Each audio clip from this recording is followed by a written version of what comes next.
vi emergir do mar uma besta que tinha 10 chifres e 7 cabeças, e sobre os chifres 10 diademas, e sobre as cabeças nomes de blasfêmia. Então veja só, João teve uma visão, ele vê, não sei se vocês lembram que quando a gente estudou o capítulo 12 de Apocalipse, o dragão, eu vou até reler aqui para vocês. Irou-se o dragão contra a mulher e foi pelejar com os restantes da sua descendência, os que guardam os mandamentos de Deus e têm o testemunho de Jesus. E se pôs em pé sobre a areia do mar. O dragão passou a perseguir a igreja, aqueles que têm os mandamentos de Jesus, e ele se pôs em pé sobre a areia do mar. O dragão é Satanás. Por que aqui João vê ele se pondo em pé sobre a areia do mar? Isso aqui é uma cena preparatória para o que vai acontecer depois. O dragão vai fazer a besta emergir do mar. É claro que isso aqui não é literal. Ninguém vai ver o anticristo vindo lá de dentro do oceano. Isso aqui é uma linguagem figurada. O mar como sendo o mundo, as nações mundanas. É isso que quer dizer mar aqui em Apocalipse. É de onde vai vir o anticristo. Vai se manifestar do meio do mundo, do meio das nações. O diabo vai levantar ele, o anticristo, o homem da iniquidade, a besta, para poder fazer oposição ao povo de Deus nessa terra. Então é isso que João vê na sua visão aqui no início do capítulo. Ele vê emergir uma besta. E aí ele descreve a besta que tinha 10 chifres, 7 cabeças e sobre os chifres 10 diademas. Se a gente olhar o capítulo 17 de Apocalipse, eu não vou ler lá para a gente não se deter, mas depois, quem quiser ver curiosidade, ele explica detalhadamente o que são esses chifres, essas cabeças. Eu vou dar aqui só um resumo bem rápido. Chifre na Bíblia fala de poder. Já falei isso até em outra mensagem, né? Chifre se refere à questão de poder. Então quando diz que tem 10 chifres, isso aqui se refere a 10 reis. 10 reis que estarão governando junto com o anticristo, só que eles não vão ter a mesma autoridade que ele. Eles vão dar o seu poder à besta. Eles vão estar unidos com ele, mas eles vão dar o seu poder à besta. Quem vai reinar absoluto no mundo, nessa época, é a besta. Mas esses 10 chifres simbolizam esses 10 reis. Isso está descrito aqui mesmo na Bíblia, no Apocalipse 17.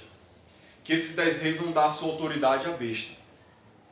Essas 7 cabeças, elas simbolizam duas coisas. Segundo o capítulo 17 de Apocalipse. Simbolizam 7 montes e simbolizam 7 reis. 7 montes porque Roma, que era o que simbolizava o mundo caído de pecado naquela época, era o Império Romano. E a cidade de Roma, a capital do Império, estava edificada sobre 7 montes. Por isso que significa 7 montes, que é o mundo de onde vem a besta. Vem desse mundo que era simbolizado na época muito por Roma. E essas 7 cabeças também significa 10 chifres, fazendo alusão a provavelmente 7 imperadores. E falam lá no capítulo 17 que tinha havido 6, o 7 estava reinando no momento, e o 8º é que seria a besta, que procede dos 7, e que esse 8º seria o anticristo, seria a besta. Esse 8º rei que procede dos 7, desses 7 reis. Por isso que descreve como 7 cabeças, para dar uma ideia de que o anticristo ele vem dessa linhagem de reis mundanos que tinham a sua manifestação naquela época no Império Romano, mas vai se manifestar um outro rei, o 8º rei, no futuro, que esse sim é o homem da iniquidade, e que ele procede dos 7. Basicamente é isso que explica lá em Apocalipse 17. Então, sobre as cabeças, nomes de blasfêmia. O que significa isso? O anticristo, ele vai ser um blasfemador. Ele vai ser alguém que vai se levantar contra o povo de Deus, contra Jesus. Ele vai ser levantado pelo diabo para escarnecer, para blasfemar de Deus, para fazer oposição a tudo aquilo que esteja relacionado a Deus. a sua essência é blasfêmia, é escarnecer, é ir contra tudo aquilo que é espiritual, que é de bom. Ele vai ser levantado pelo dragão para isso, para poder tentar desfazer tudo que seja de Deus nesse mundo. Se levantar contra tudo que esteja relacionado a Deus, que o povo de Deus, e contra qualquer costume, valor e princípio divino. Ele vai se levantar para blasfemar, para fazer oposição a Deus e à sua igreja. O propósito dele não é nenhum outro, é só esse. É blasfemar de Deus e fazer oposição contra tudo que está relacionado a Deus. Para isso que o dragão vai levantar essa besta que emerge do mar. E aqui nós já vemos, irmãos, uma coisa interessante. O diabo, ele vai fazer uma falsificação de quem é Deus e do que Deus fez. Nós vemos que o dragão é um poder que faz oposição a Deus, embora ele não tenha capacidade de lutar contra Deus e vencer, mas ele faz oposição a Deus. Deus fez o quê? Mandou o seu Filho Jesus a esse mundo, e Jesus se encarnou, veio em carne, se tornou homem. Deus se tornou homem, esteve aqui conosco para poder cumprir a sua missão de salvar a humanidade. O que o dragão, que é o diabo, vai fazer? Ele vai fazer um plágio disso. Ele vai se encarnar, em certo sentido, numa pessoa.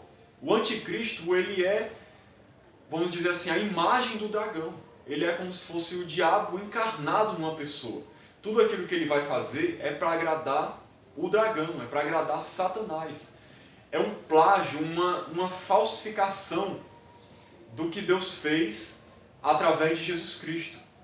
Quando Jesus veio e se encarnou nesse mundo, o diabo vai fazer uma imitação disso através da manifestação do anticristo, que vai ser uma pessoa que praticamente vai ter o diabo encarnado nele, uma manifestação maligna numa pessoa que vai viver só para blasfemar e para ir contra Deus. Depois eu mostro um pouquinho mais dessa imitação que o diabo vai fazer à medida que a gente for lendo aqui. Então vamos lá, versículo 2.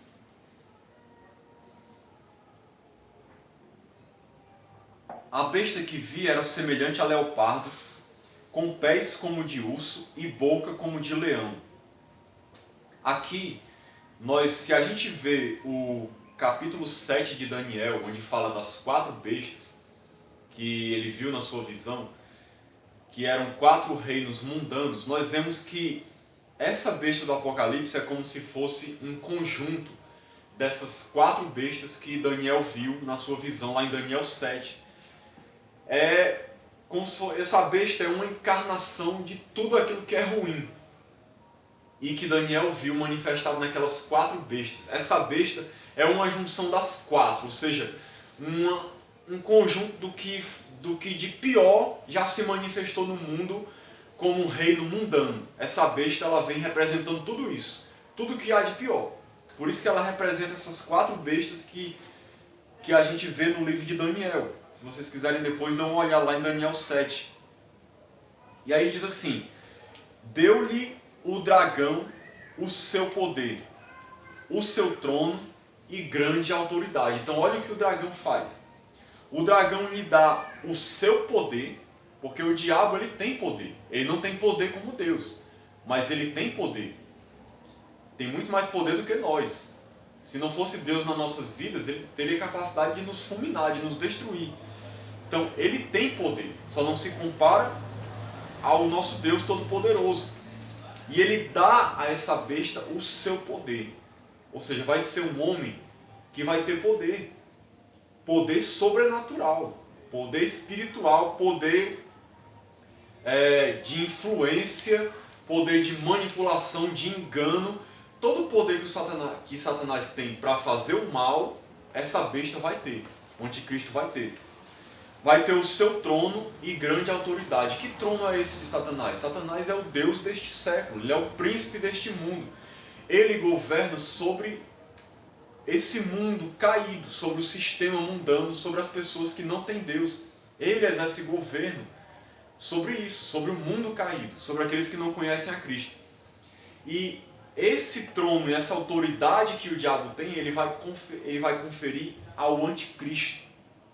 Então o anticristo vai ser uma pessoa que vai ter poder maligno, espiritual dado pelo diabo, e ele vai ter grande autoridade, e ele vai reinar nesse mundo.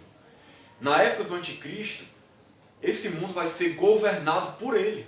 Ele vai ditar as regras do que pode, do que não pode, do que vai ser feito, do que não vai ser feito, de como é que as pessoas devem andar, do que elas têm que acreditar, como é que elas devem ser. Ele vai ditar as regras, ele vai ser o governante mundial. Ele vai receber trono e autoridade. Ou seja, a palavra que todo mundo vai respeitar na época em que ele se manifestar é a dele. Ele vai ser um governante mundial que vai ter influência sobre todo mundo. Todas as pessoas vão obedecer a ele, aqueles que não têm Cristo, obviamente, né? Aqueles que não têm a Deus, vão se submeter, porque ele vai ter grande autoridade, poder e influência nessa terra. Não vai ser uma pessoa qualquer. Ele vai ser um líder político.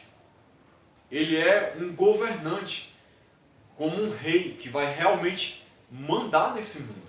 Nessa época aqui, ele é quem vai pintar e bordar, e quem não se submeter às suas regras vai ser perseguido.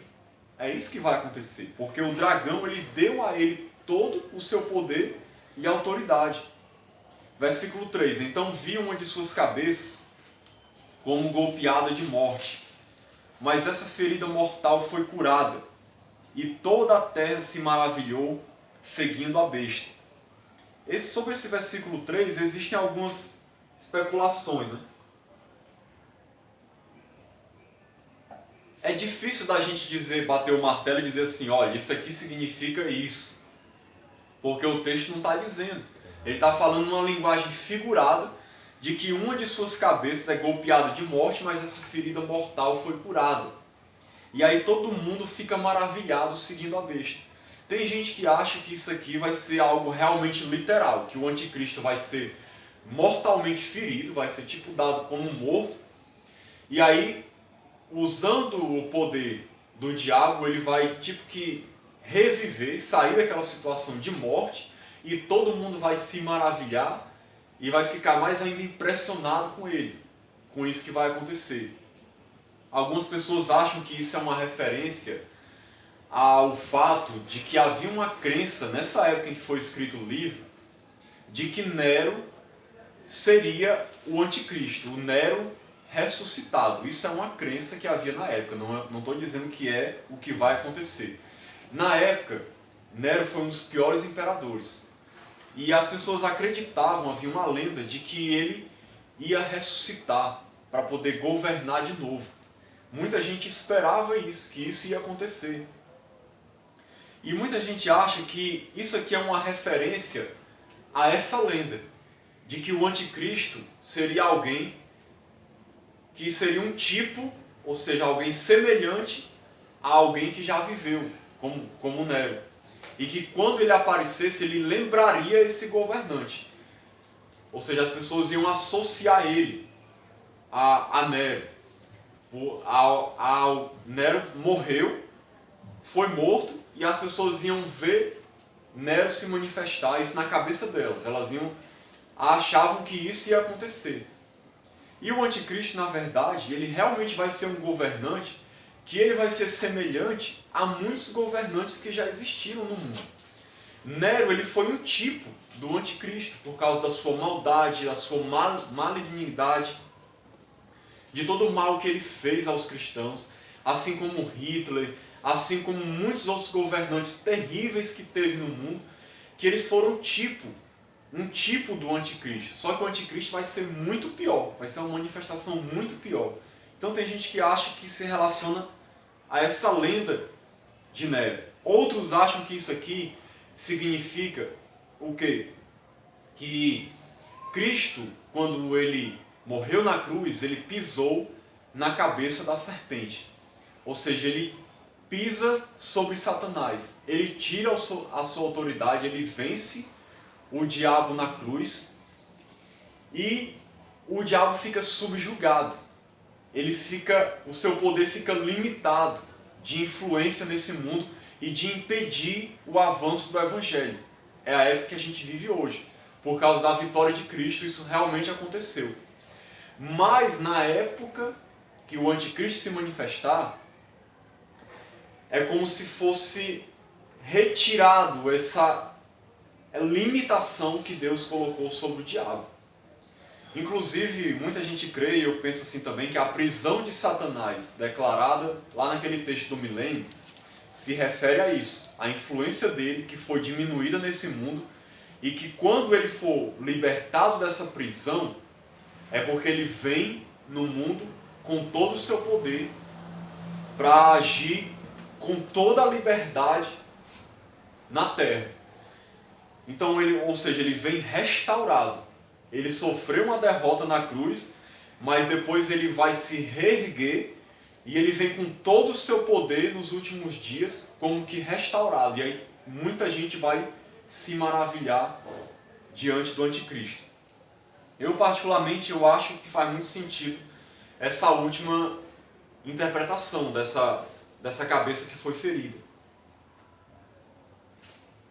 Inclusive eu acho que o que detém o anticristo, que Paulo fala lá em 2 Tessalonicenses, que ele vai ser manifestado quando for retirado aquilo que o detém.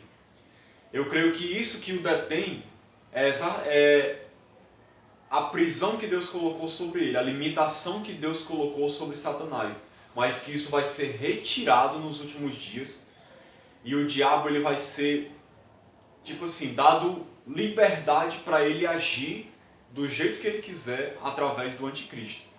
Isso, irmãos, é uma forma de juízo de Deus contra esse mundo. Deus ele vai permitir isso como uma forma de juízo, de punição contra esse mundo caído, que vai sofrer nas mãos do anticristo. Isso aqui não é uma forma de punição para a igreja. A igreja ela vai sofrer pelo fato de estar aqui. Então vamos lá, vamos continuar. Versículo de número 4. Vamos continuar que a gente vai entender melhor. E adoraram o dragão, porque deu a sua autoridade à besta. Também adoraram a besta, dizendo: quem é semelhante à besta? Quem pode pelejar contra ela? Então veja só o que vai acontecer. As pessoas vão adorar o dragão, porque deu a sua autoridade à besta, e vão adorar a besta. Nos últimos dias a gente vai ver isso. Quando o anticristo se manifestar, as pessoas que não têm Cristo vão adorar. Esse governante vai ser idolatrado. Ele vai ser amado, reverenciado. As pessoas vão colocar ele num pedestal. Ele vai ser tido como alguém maravilhoso, que está sendo um ótimo governante para o mundo. Ele vai estar governando sobre o mundo todo, e aqueles que não têm Jesus vão reverenciar ele, vão adorar o dragão e vão adorar a besta. É isso que vai acontecer. Nós vamos ver isso acontecendo. E eles ainda vão dizer: quem é semelhante à besta? Quem pode pelejar contra ela? Ele vai ser ovacionado quando ele se manifestar. Foi-lhe dada uma boca que proferia arrogâncias e blasfêmias, e autoridade para agir 42 meses. Então, irmãos, ele vai ter uma boca que vai proferir arrogâncias e blasfêmias, ou seja, o diabo vai dar a ele essa função, vai levantar ele para isso, para proferir arrogâncias e blasfêmias, como eu disse antes. Ele vai vir para isso, para blasfemar de Deus, para ser uma pessoa arrogante, que vai realmente abrir a sua boca para difamar a Deus, para se levantar contra Deus, para falar arrogâncias, para falar coisas absurdas. É isso que ele vai fazer. Mas mesmo assim as pessoas vão ovacioná-lo. As pessoas vão reverenciá-lo. Por quê? Porque esses que vão adorar ele não têm temor a Deus, não têm temor a Jesus. Eles vão ouvir essas arrogâncias, essas blasfêmias contra Deus, contra as coisas de Deus, mas o mundo vai estar tão caído. Lembra que Paulo falou que vai vir a grande apostasia? O mundo vai estar tão caído, tão afundado no pecado, que as pessoas vão olhar para esse homem blasfemando de Deus e falando arrogâncias e vão achar que ele está falando coisas maravilhosas. Tão grande é o estado de pecado que o mundo vai estar.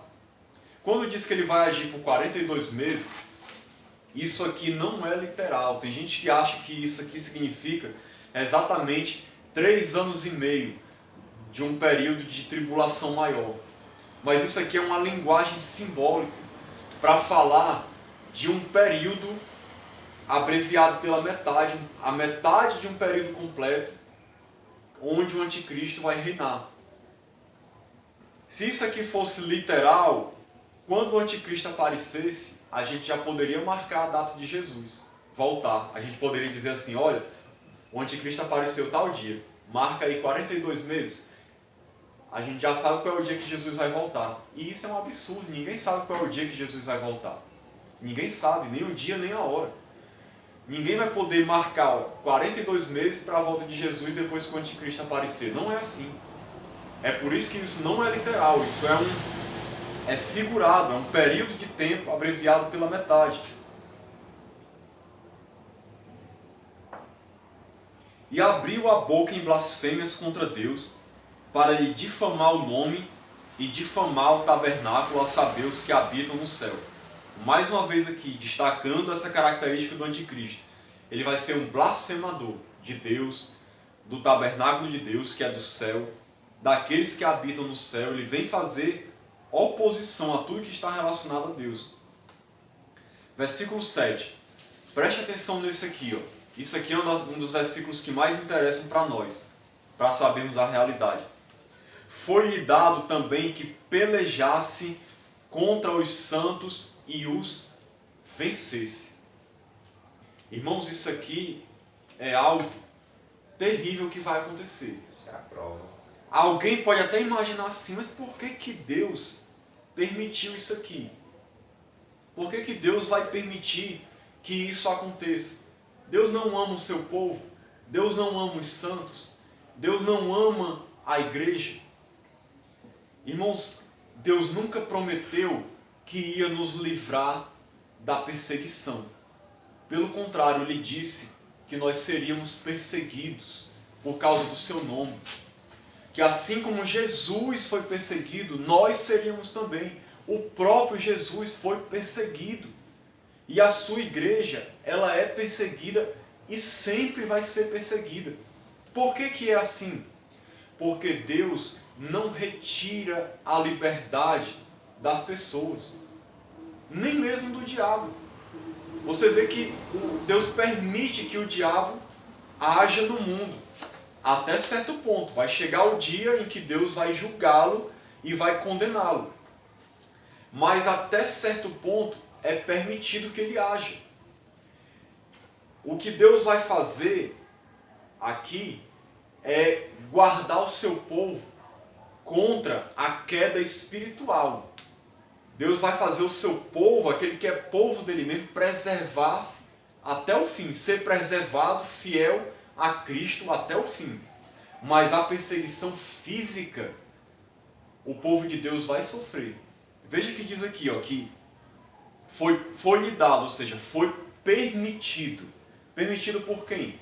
Por Deus. Que ele pelejasse contra os santos. Isso aqui vai ser um dos principais objetivos dele. Ele vem para perseguir a igreja. Lembra do que a gente estudou no capítulo 12? O dragão se levantou contra os descendentes da mulher. Irado, porque sabe que pouco tempo lhe resta. E uma das últimas estratégias dele de perseguição contra os descendentes da mulher, que é a igreja, é essa aqui. Levantar o anticristo. Vai ser a maior oposição de Satanás contra a igreja, vai ser levantar o anticristo na terra. Então ele vai pelejar contra os santos. Isso foi permitido por Deus. Ele vai lutar, ele vai combater, ele vai perseguir com ódio cruel a igreja. Os santos aqui é a igreja. Tem gente que quer dizer que os santos é só Israel. Quando fala os santos na Bíblia, está falando do povo de Deus, a igreja. Como a gente leu lá em 2 Tessalonicenses capítulo 2, o dia do Senhor não vai acontecer antes da manifestação do anticristo. Então, antes da gente se reunir com Cristo, nós vamos ver o anticristo se manifestar e ele vai pelejar contra nós. Aquele que não estiver preparado para isso, ele corre até um grande risco de sofrer muito mais e até cair na fé, porque ele pode de repente achar que o anticristo não é o anticristo. Está entendendo? Ele pode de repente pensar assim, não, a gente vai ser arrebatado antes do anticristo aparecer. Então isso aqui que está acontecendo não é o anticristo. Isso aqui, esse governante deve ser um governante mundial qualquer. Não tem problema a gente se submeter a ele, ao seu governo, porque Jesus não voltou para buscar a gente ainda. Então isso aqui não é o anticristo. Estão entendendo o risco que quem pensa que vai ser arrebatado antes vai correr? Vão correr o risco de pensar que o anticristo não é o anticristo e até se submeter ao governo dele, achando que ele não é o homem da iniquidade. Então ele vai pelejar duro contra nós, irmãos. Nós temos que estar preparados para isso. Nós vamos ser perseguidos, nós vamos ser martirizados, nós vamos ser presos, mortos, vamos sofrer. Nós temos que saber que isso vai acontecer. E o que a gente tem que fazer? Permanecer fiel a Cristo até o fim. Quando chegar esse momento aqui, não é para a gente espernear e dizer, mas como é que pode Deus permitir uma coisa dessa? Eu não quero mais saber de Deus, não. Nessa hora a nossa fé vai ser provada. Porque vai parecer que a gente foi abandonado. Vai parecer que Deus não está agindo na terra, porque o anticristo vai pintar e bordar e fazer tudo o que ele quiser. Vai parecer que Cristo não está nem aí para a igreja. Para quem não tem visão espiritual, vai parecer isso.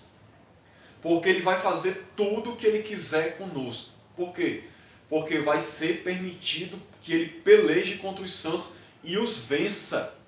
Olha que interessante que o texto diz. Ele vai os vencer. Ele não vai só perseguir, não, ele vai vencer. Em que sentido? Ele vai matar, ele vai torturar, ele vai prender, ele vai fazer tudo o que ele quer e ele vai conseguir fazer. Ele vai conseguir realizar o seu propósito. Ele não vai vencer os santos no sentido espiritual, porque nós vamos estar guardados com Cristo. Mas no sentido físico, ele vai pelejar e vai vencer a igreja, nesse sentido de perseguição. Quem não tiver a sua fé firmada em Cristo nesse dia, vai fraquejar. Porque vai pensar, por que Deus está permitindo isso comigo? Por que eu estou passando por isso? Será que Deus não está vendo eu sendo preso, eu sendo torturado, eu passando fome, eu sendo perseguido, a minha família morrendo? Será que Cristo não está vendo isso? Será que a gente foi abandonado? Muita gente, irmãos. Aqueles que não são realmente firmes com Cristo, eles vão abandonar a fé nessa época. Pode ter certeza, vai ter grande apostasia, é o que Paulo disse. Pessoas vão apostatar da fé ascarrada, não é pouco não, vai ser muitos que vão apostatar da fé porque não vão aguentar a perseguição, não vão aguentar. Eles vão preferir se dobrar ao sistema do anticristo e se render ao que ele determinar, porque não vão aguentar o sofrimento, porque vai ser grande. E se a gente não estiver preparado para isso, se a gente não souber que isso vai acontecer, nós podemos fraquejar. E Deus não quer que isso aconteça. Por isso que na sua palavra está alertando a gente, para a gente ter consciência dessa realidade. Então vamos lá.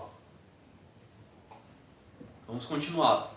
Deu-se-lhe ainda autoridade sobre cada tribo, povo, língua e nação. Ou seja, como eu já disse antes, ele vai ter autoridade sobre o mundo todo. Ele vai governar o mundo inteiro. Todas as nações vão estar debaixo da autoridade dele. Ele vai ser um governante mundial. E adorá-lo-ão todos os que habitam sobre a terra, aqueles cujos nomes não foram escritos no livro da vida do Cordeiro, que foi morto desde a fundação do mundo. Então, veja só que interessante. Todas as pessoas da terra vão adorar a besta, vão adorar o anticristo, vão reverenciá-lo, vão tê-lo como se fosse um Deus. Até porque a gente vai ver daqui a pouco que ele vai exigir isso. Ele vai querer ser adorado. E as pessoas vão adorá-lo. Só quem é que não vai adorá-lo? Aqueles que estão escritos no livro da vida do Cordeiro, que foi morto desde a fundação do mundo. Ou seja, aquele que é povo de Deus de verdade, que ama Jesus mais do que tudo, esse não vai se dobrar. Esse vai bater o pé e vai dizer: pode fazer o que quiser, meu filho, que eu não abro mão, eu não nego Jesus. Se quiser me prender, me prenda. Se quiser me matar, me mate. Se quiser perseguir, persiga. Se quiser tirar a minha casa, tire. Se quiser fazer eu passar fome, faça. Mas eu não me dobro diante de você. É isso que a igreja verdadeira vai fazer.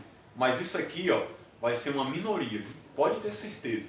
Se isso acontecesse agora no mundo aqui, a maioria dessas igrejas que se dizem cristãs que a gente vê, um bocado ia apostatar da fé. Iam se juntar a esses adoradores da besta. Para quê? Para preservar a sua vida, para preservar o seu status, para preservar a sua vida social, a sua família. Porque quem não se dobrar diante do anticristo nessa época, irmãos, não vai ter vida. Não vai. Se não morrer, não vai ter uma vida social. Vai ser perseguido de todo jeito, no sentido físico, econômico, social, político, de tudo. Vai ser rejeitado, vai ser tido como uma escória da sociedade. Ou você se dobra ao sistema, ou você vai ser tratado como ninguém. Você vai ter que viver como viviam os cristãos antigamente, que viviam nas cavernas. Você vai viver como um criminoso, se escondendo, fugindo, sabe, na surdina, sendo perseguido o tempo todo, podendo a qualquer momento ser pego. Vai ser assim que a igreja vai viver nessa época. Escondida, perseguida. Não vai ter como estar evangelizando claramente, abertamente pregando, fazendo culto como a gente faz hoje. Isso não vai existir. Isso não vai existir. A igreja vai ser, tipo assim, vivendo num submundo, vivendo na clandestinidade, se escondendo como se fosse criminoso, fugindo a todo custo, se quiser preservar a sua vida. É assim que a igreja vai viver, porque o anticristo ele vai estar no encalço dos cristãos. O objetivo dele é pelejar contra a igreja. É assim que vai ser nessa época. Isso aqui que a gente faz hoje, isso aqui não vai acontecer. Porque até mesmo os vizinhos dos cristãos, com certeza, vão dedurá-los para o sistema. Vão chamar a polícia, os juízes, tudo vão ser a favor do anticristo. E nós vamos ser tidos como criminosos, como alguém que vai estar indo contra o sistema. Vamos ser perseguidos duramente. Versículo 9. Se alguém tem ouvidos, ouça. Por que ele diz isso? Em outras palavras, ele está dizendo o quê? Se alguém tem discernimento espiritual, preste atenção. É isso que ele está dizendo. Preste atenção. Se alguém leva para cativeiro vai. Se alguém matar a espada, necessário é que seja morto a espada. Aqui está a perseverança e a fidelidade dos santos. Então, olha só aqui como é interessante esse versículo. O que está dizendo em outras palavras? Se alguém leva para cativeiro vai. Ou seja, se alguém for preso, vai ser preso. Não adianta tentar resistir, tentar brigar, tentar se levantar contra. Nós não vamos ter força, no sentido físico, político ou de qualquer que seja, para lutar contra esse sistema. Ou seja, quando eles quiserem levar preso, a gente vai ter que ir preso. A gente não vai ter escolha. Não adianta querer fazer revolta armada. Isso não é nem coisa de cristão e não vai ter como se levantar contra. Vai ser um sistema poderoso. Então, se quiserem levar para cativeiro, vai para cativeiro, vai preso. Se alguém quiser matar a espada, vai ser morto a espada. É o que vai acontecer com a igreja nessa época. Se quiserem nos prender, vão nos prender. Se quiserem nos matar, vão nos matar e não vai ter como a gente se levantar contra isso. Não vai. Por isso que ele diz aqui, ó, aqui está a perseverança e a fidelidade dos santos. Ou seja, nisso vai se mostrar a perseverança e a fidelidade do povo de Deus. Ou seja, o povo de Deus vai ter que passar por isso aqui e perseverar e ser fiel. Nesse momento nós vamos ser provados. Por isso que ele diz assim, aqui está a perseverança e a fidelidade. Por quê? Porque nesse momento é que a gente vai ter que mostrar fidelidade a Deus e perseverança. Porque perseverar e ser fiel no momento que a gente está vivendo hoje aqui no Brasil é muita moleza, irmãos. Isso aqui é um pudim. Porque não está tendo perseguição aqui praticamente. Então perseverar em seguir a Cristo e ser fiel é muito fácil. É muito fácil dizer que é cristão e frequentar uma igreja. Só Deus realmente conhece os seus. Mas nessa época aqui, só vai perseverar e ser fiel quem realmente é cristão de verdade. É nessa hora aqui que vai se mostrar quem realmente persevera e quem é fiel. Porque vai haver prisão e vai haver morte. É isso que está falando.